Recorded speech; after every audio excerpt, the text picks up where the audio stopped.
ओम गणेशाय नमः। प्रेम से बोलिए गणेश भगवान की जय, छठी मैया की जय। नमस्कार भक्तगण, छठ माता की कृपा आप सभी पर बनी रहे। आज हम सुनेंगे छठ व्रत की पावन कथा। हर साल कार्तिक मास शुक्ल पक्ष की षष्ठी तिथि को छठ पर्व मनाया जाता है। 4 दिनों तक मनाया जाने वाला ये पर्व हिंदू लोक आस्था से जुड़ा एक बड़ा पर्व है। इसे महापर्व का दर्जा दिया गया है। छठ का व्रत सबसे कठिन व्रतों में से एक है। इस दौरान व्रती 30 घंटे से भी ज्यादा समय के लिए निर्जला व्रत करके छठी मैया और भगवान सूर्य की उपासना करते हैं और अंतिम दिन सुबह उदयमान सूर्य को अर्घ देने के बाद व्रती अपना व्रत खोलते हैं। यह व्रत सुबह के अर्घ के साथ खत्म होता है। मान्यता है जो भी इस व्रत को पूरी शुद्धता, पवित्रता और साफ सच्चे मन से करता है, उसकी सभी मनोकामनाएं छठी मैया पूरी करती हैं। तो एक बार प्रेम से बोलिए छठी मैया की जय। आइए सुनते हैं छठी मैया की पावन कथा। पौराणिक कथा के अनुसार राजा प्रियव्रत बहुत दुखी थे क्योंकि उनके कोई संतान नहीं थी। उन्होंने महर्षि कश्यप को अपनी समस्या बताई। महर्षि कश्यप ने उन्हें पुत्रेष्ठ यज्ञ कराने की सलाह दी। यज्ञ के दौरान आहुति के लिए बनाई गई खीर रानी मालिनी को खाने को दी गई। खीर खाने से रानी गर्भवती हुई और उन्होंने एक सुंदर पुत्र को जन्म दिया, लेकिन दुर्भाग्य से वह बच्चा मृत पैदा हुआ। राजा प्रियव्रत पुत्र के शव को लेकर शमशान घाट गए और दुख में डूबकर अपने प्राण त्यागने वाले ही थे कि तभी ब्रह्मा जी की मानस पुत्री देवी छठी पैदा हुई। देवी ने राजा से कहा, मैं सृष्टि की मूल प्रवृत्ति के छठे अंश से उत्पन्न हुई हूँ, इसलिए मेरा नाम छठी देवी है। तुम मेरी पूजा करो और लोगों में इसका प्रचार प्रसार करो।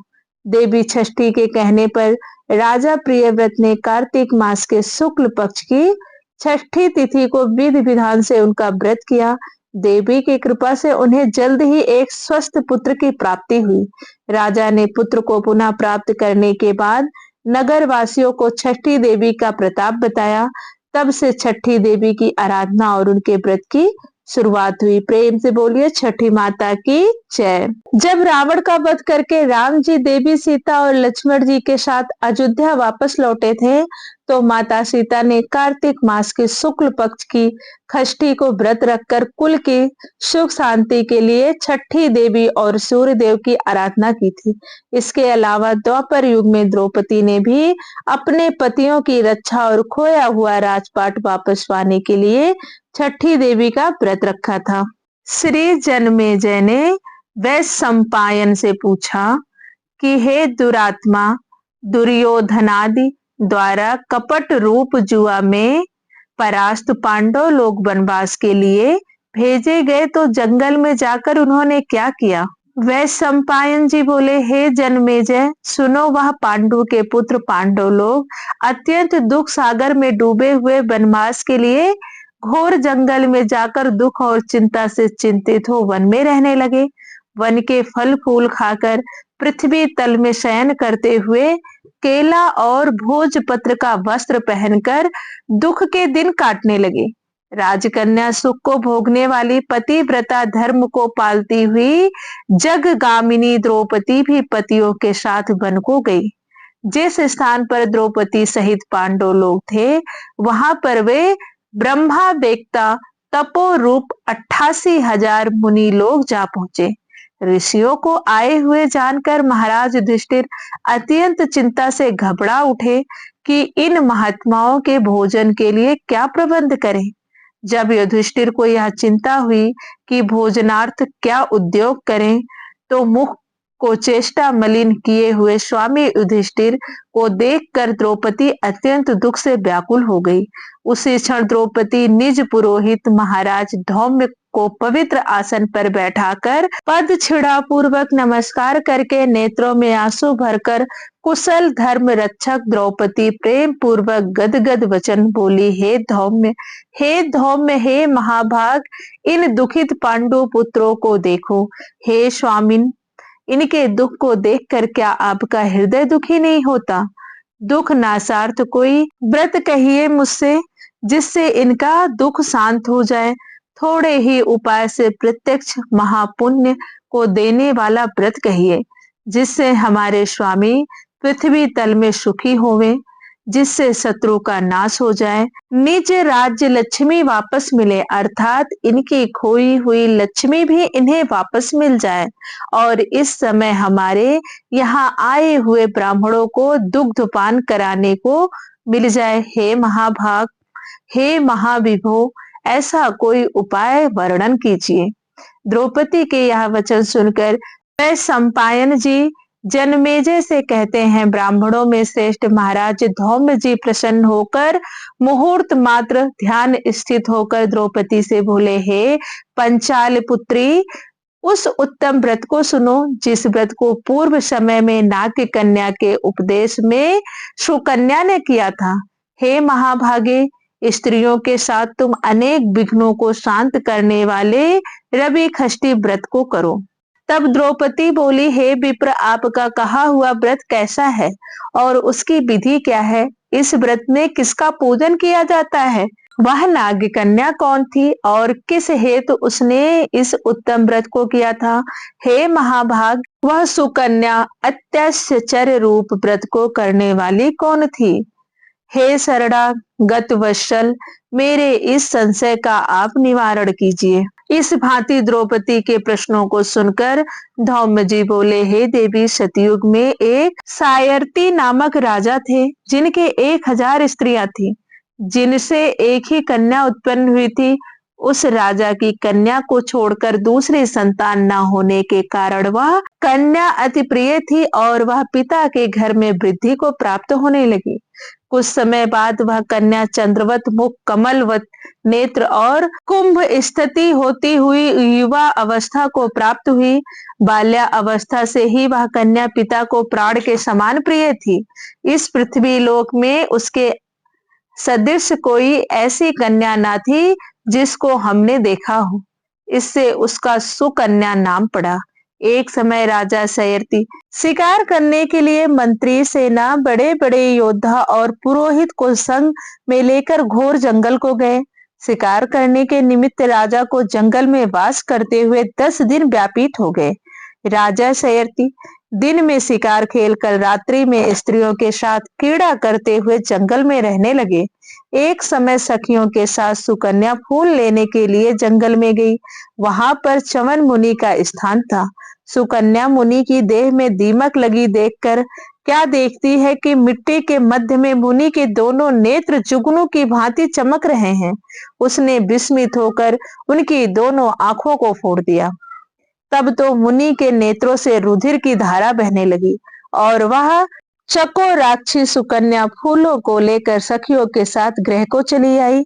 चवन मुनि के नेत्र सुकन्या द्वारा जो फोड़ दिए गए थे, इससे राजा और सेना का मल मूत्र आदि सब बंद हो गया और सभी हाहाकार करने लगे।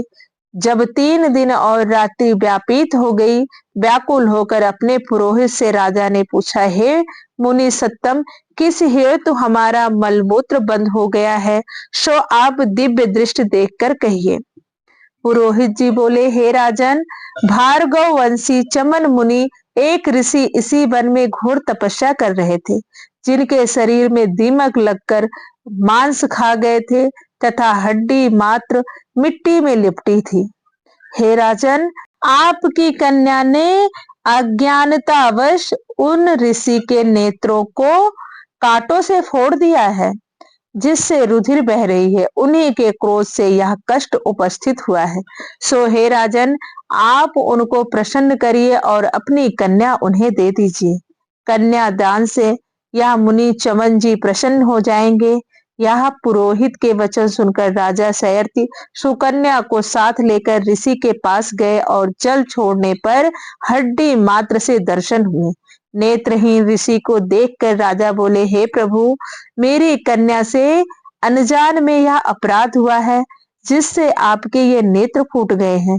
हे मुनिवर्य, आपकी सेवा के हेतु हम अपनी कन्या आपको देते हैं, जिसमें आपको कष्ट न होवे। राजा के वचन सुनकर ऋषि बड़े प्रसन्न हुए। उसी समय राजा शयर्त ने सुकन्या को ऋषि के लिए दान कर दिया। राजा से कन्या पाकर मुनि अति प्रसन्न हुए और क्रोध शांत हुआ। तब राजा को मलमूत्र हुआ और सेना सहित प्रसन्न चित्त राजा अपने देश को गए। वह सुकन्या नेत्रहीन चमन की सेवा करने लगी। वह सुकन्या कार्तिक मास में एक दिन जल हेतु कर दिया पुष्पकरणी में गई। वहां पर उन्होंने अनेक आभूषणों से युक्त नाग कन्या को देखा। श्री कश्यप जी के यज्ञ मंडल में सूर्य भगवान का पूजन करती हुई नाग कन्या को देखकर सुकन्या ने धीरे से पास जाकर पूछती है, हे महाभागे, आप क्या करती हैं? किस कारण यहाँ आई हैं? सुकन्या के इस वचन को सुनकर नाग कन्या बोली कि हे साध्वी, मैं नाग कन्या हूँ, व्रत धारण कर कश्यप जी के पूजनार्थ यहाँ आई हूँ। सुकन्या बोली, इस व्रत और पूजन का क्या प्रभाव है? क्या फल है? इस पूजा की विधि क्या है? किस महीने में और किस तिथि को यह उत्तम व्रत किया जाता है? नाग कन्या ने कहा, कार्तिक शुक्ल छठी को सप्तमी युक्त होने पर सर्व मनोरथ सिद्ध के लिए यह व्रत किया जाता है। व्रती को चाहिए कि पंचमी के दिन नियम से व्रत को धारण करे, साया काल में खीर का भोजन करके पृथ्वी पर सोवे, छठ के दिन व्रत रखे, दिन में 4 रंगों से सुशोभित मंडप में सूर्य नारायण का पूजन करे और रात्रि में जागरण करे। अनेक प्रकार के फल और पकवान आदि का नैवेद्य और सूर्य नारायण की प्रीति के लिए गीत वाद्य आदि से गा बजाकर उत्सव मनावे। जब तक सूर्य नारायण के दर्शन न होवे तब तक व्रत धारण किए रहे। प्रातः काल सप्तमी को सूर्य नारायण के दर्शन करके अर्घ देवे। दूध, नारियल, कदली फल, पुष्प, चंदन से 12 नाम सूर्य के हैं। उन्हीं के नामों का उच्चारण करते हुए प्रत्येक नाम में दंडवत प्रणाम करते हुए अर्घ देवे।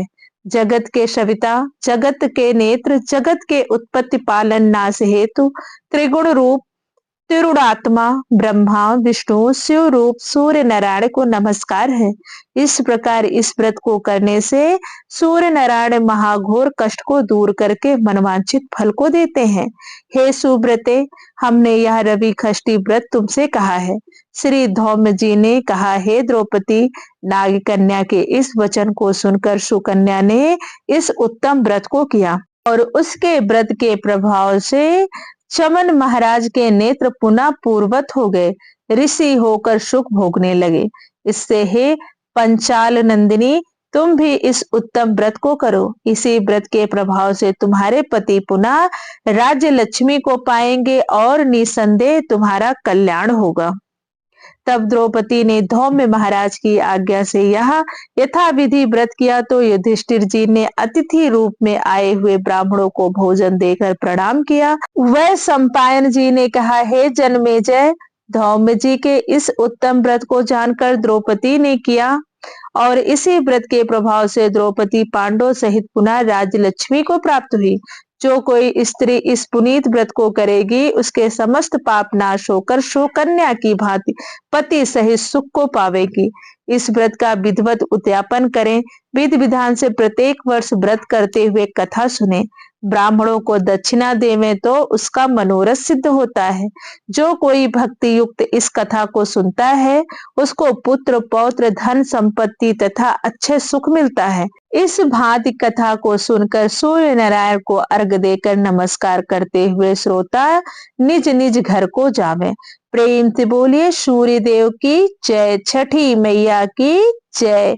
दोस्तों, यह थी छठ व्रत की पावन कथा। अगर आपको कथा अच्छी लगी हो और आपने छठ का व्रत किया हो तो प्लीज वीडियो को लाइक करें, शेयर करें और चैनल को जरूर सब्सक्राइब कर लें ताकि सभी व्रत त्योहारों की कथा आपको आसानी से मिल सके। धन्यवाद। राधे राधे। जय माता दी।